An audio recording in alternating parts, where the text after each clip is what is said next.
kulanti wanaagsan dawdiyaal kuna soo dhawaada barnaamijka wararkii ugu dambeeyey ee Soomaaliya. Qodobadan maanta barnaamijkan ku soo qaadi doonana waxaa kamid ah xog lama filaan ah oo laga helay madaxweyne Xasan Sheekh Maxamuud oo qaadaya go'aan culus oo la xiriira xilka taliyaha nabad sugidda iyo sirdoonka qaranka Soomaaliya ee NISA iyo warar sheegaya in xildhibaan Mahad Salaad loo magacaabayo xilkan. haddaba go'aanka madaxweyne Xasan Sheekh Maxamuud miyuu u muuqdaa mid qar iska tuurnimo ah? madaxweynihii hore ee Soomaaliya Maxamed Cabdullaahi Farmaajo oo mar kale bannaan ka keenay arrimo xasaasi ah oo uu ka qarin jiray shacabka Soomaaliyeed iyo xog laga helay sababaha ku qasbay madaxweyne Farmaajo inuu shaaciyo sirahan. Cabdiraxmaan Cabdishakuur oo lumiyay xubinimadiisii baarlamaanka, dood adag oo ka taagan arrintan, iyo Cabdiraxmaan Cabdishakuur oo diiday inuu ka hadlo arrintan xasaasiga ah ee uu ku waayay kursigiisii xildhibaannimo. wararka kale waxaa ka mid ah madaxweynaha Koonfur Galbeed Cabdicasiis Laftagareen oo hubkii ugu badnaa u qaybiyay beeshiisa si ay u difaacaan kadib markii Laftagareen ay godkiisa biyo ugu soo galeen lana qorsheynayo in xilka laga tuuro. iyo wararkii ugu dambeeyay madaxweynaha Ruushka Vladimir Putin oo ka badbaaday isku day dil oo lagu qaarijin rabay. qodobadaas ayaan ku faahfaahin doonaa barnaamijka insha Allah. waana subax Arbaca 25 bisha shanaad ee May sanada 2022. barnaamijkan si share gareeya oo la sii wadaaga saaxiibadiina kale ee idinku jira baraha bulshada. aad iyo aad ayaad u mahadsantihiin. aynu ku bilowno wararkeena.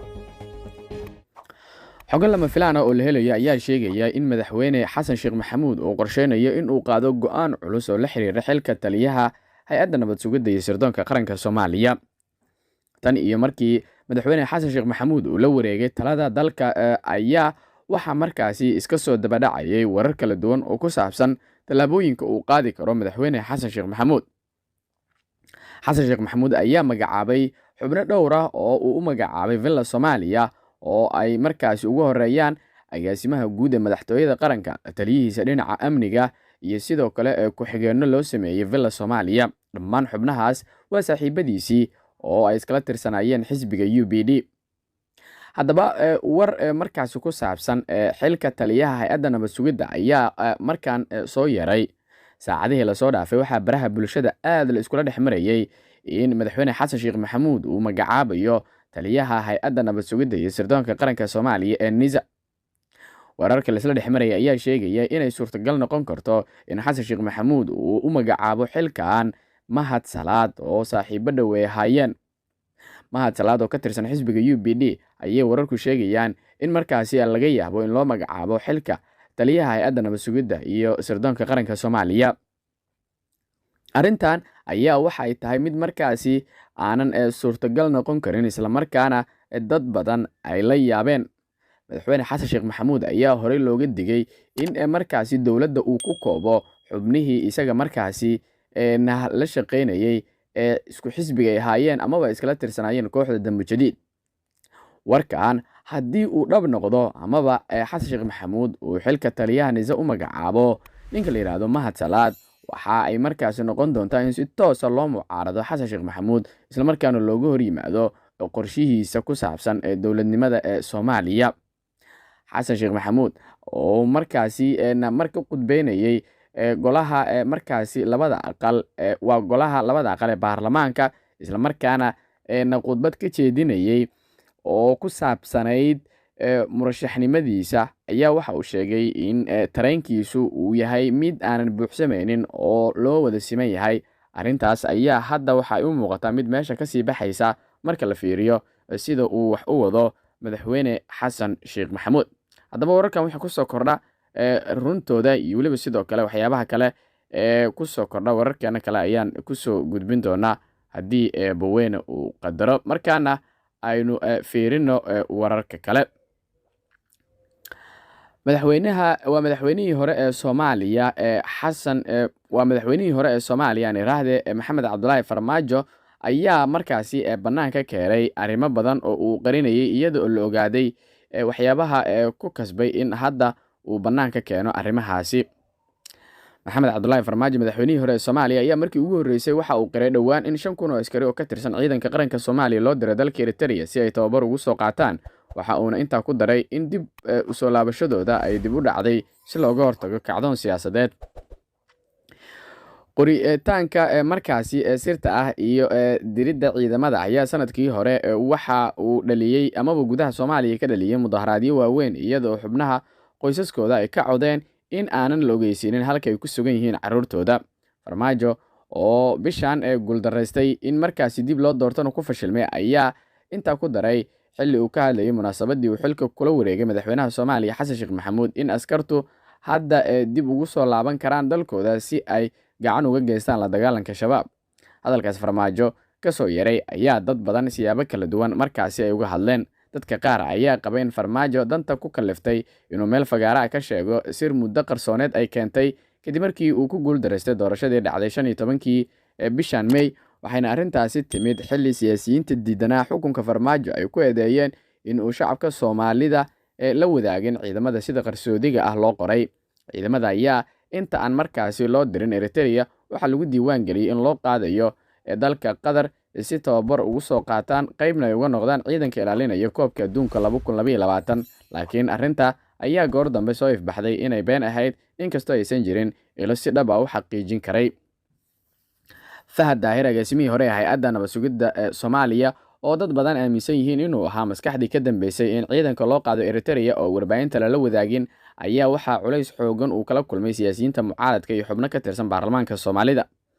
Eritrea ayaa ku taageertay ciidamada sida qaramada midoobay sheegtay dowladda Itoobiya dagaalka ay kula jirtay fallaagada ka soo horjeeday waqooyiga gobolka Tigreega markaasi TPLF, dagaalkaas oo qarxay dabayaaqadii 2020kii.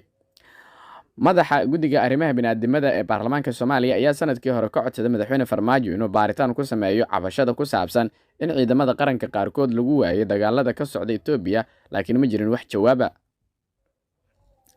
Haddaba feelka ciidamada ee lagu wareejiyay madaxweynaha cusub ee Soomaaliya Xasan Sheekh Maxamuud ayaa dadka falanqeeyay arrimaha ciidamada qabaan in ay ku markaasi wareegsan yihiin khataro badan oo halistooda wata oo ay tahay in uu markaasi ka taxadiro madaxweynaha markaasi xafiiska la wareegay Xasan Sheekh Maxamuud. barnaamijka wararkii ugu dambeeyay ee Soomaaliya ayaad la socotaan. markaana Cabdiraxmaan Cabdishakuur iyo sheekadiisa ku saabsan inuu waayay kursiga xildhibaannimo. siyaasiga Cabdiraxmaan Cabdishakuur ayaa ka gaabsaday dood weyn oo markaasi ka dhalatay in uu lumiyay kursiga xildhibaannimo ee baarlamaanka federaalka kadib markii uu aqbalay xilka ergeyga madaxweynaha Soomaaliya ee gurmadka abaaraha. Qoraal uu saacado kadib qoray kadib dood hareysay baraha bulshada ayuu ugu mahad celiyay dadka fariimaha dhiirigelinta u soo diray oo ay ugu horeeyaan madaxweynayaasha dowlad goboleedyada Puntland, Jubbaland, Koonfur Galbeed, xildhibaanada, siyaasiyiinta, asxaabta taageerayaasha iyo sidoo kale safiirada beesha caalamka. dhinaca kale, xildhibaan hore Maxamed Cumar Dalxa ayaa sheegay inaysan caddayn waxa uu qaban doono ergeyga cusub ee Cabdiraxmaan Cabdishakuur loo magacaabay xilli ay jiraan guddi madax bannaan oo abaaraha qaabilsan, guddi kale oo baarlamaanka iyo wasaaradii gargaarka iyadoo aan la caddayn shaqada uu qabanayo. madaxweynihii hore Maxamed Cabdullaahi Farmaajo ayaa horey ergey u qaabilsan badda cas u magacaabay wasiirkii hore arrimaha dibadda Yuusuf Garaad, waxaana xelalka qaarkood ay yihiin kuwo markaasi lagu qancinayo siyaasiyiin gaar ah. xogo lagu kalsoon yahay oo aynu helayno ayaa sheegaya in madaxweynaha Koonfur Galbeed Cabdicasiis Laftagareen uu amray in hubkeed u ahaa maamulka uu hogaaminayo loo qaybiyo beesha uu ka dhashay si ay u difaacaan. hubkaas ayaynu ogaanay in loogu talagalay ciidamada Koonfur Galbeed marka ay dhameystaan tababarka ay bixinayaan saraakiisha Ingiriiska. ila wareediya ayaa inoo xaqiijiyay in hubkaas oo u badan qoryaha fudfudud iyo rasaastooda sida AK47, BKM, bastoolado iyo rasaas gebi ahaanba lagala baxay baqaarkii ay ku jireen.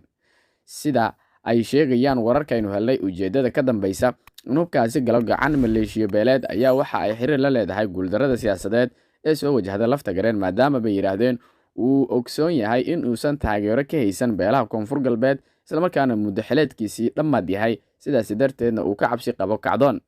arrintan oo dood ka dhex dhalisay shacabka iyo maamulkaba ayaysan jirin cid ka hadashay sababo la xiriira baqdin ay ka qabaan in la bartilmaameedsado ama in ay xilkooda weyn doonaan. si kastaba, wasiirka wasaaradda haweenka iyo xuquuqul insaanka Soomaaliya Marwo Xaniife Xaabsade oo ka mid ah siyaasiyiinta ka soo jeeda deegaanada Koonfur Galbeed ayaa qoraal ay soo saartay ku bidhaamisay sida ay markaasi wax u jiraan iyo in markaasi waxyaabo fara badan la isku hayo. Cabdicasiis Laftagareen oo hami weyn ka qabay in uu mar kale soo laabto oo dib loo doorto madaxweyne Farmaajo ayaa waxa uu hadda ka cabsi qabaa in ay ku soo furmaan mucaarado xoogan iyada oo sanado badan lagu adkeysanayay nidaam ku dhisan awood sheegad iyo sidoo kale cabsi gelin. maalmaha soo socda ayaa laga yaabaa in xiisadda magaalada Baydhabo ay ka sii darto iyadoo qaar ka mid ah siyaasiyiinta Koonfur Galbeed ee ciilka u qaba Laftagareen ay bilaabeen markaasi abaabul xoog leh oo ay markaasi kaga soo horjeedaan. ugu dambeyntiina madaxweynaha waddanka Ruushka Vladimir Putin ayaa la sheegay inuu ka badbaaday isku day dil.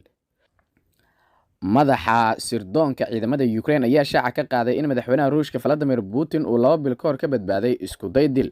isaga oo la hadlayay warbaahinta ayaa generaalkan waxa uu sheegay in uu jiray isku day aan guuleysan oo ka dhan ahaa nolosha hogaamiyaha Kremlinka markii uu bilowday duulaanka Ruushka uu ku qaaday Ukraine. waxa uu intaasi ku daray in markaasi arintaas ay ka fashilantay. Vladimir Putin madaxweynaha Ruushka ayaa weerar ku qaaday waddankaasi Ukraine. qodobkaas ayaa ugu dambeeyay warkeena tan iyo warkan war lamid ah intaynu dib ugu kulmi doono waxaan idinkaga tegaynaa sidaas iyo nabadgelyo.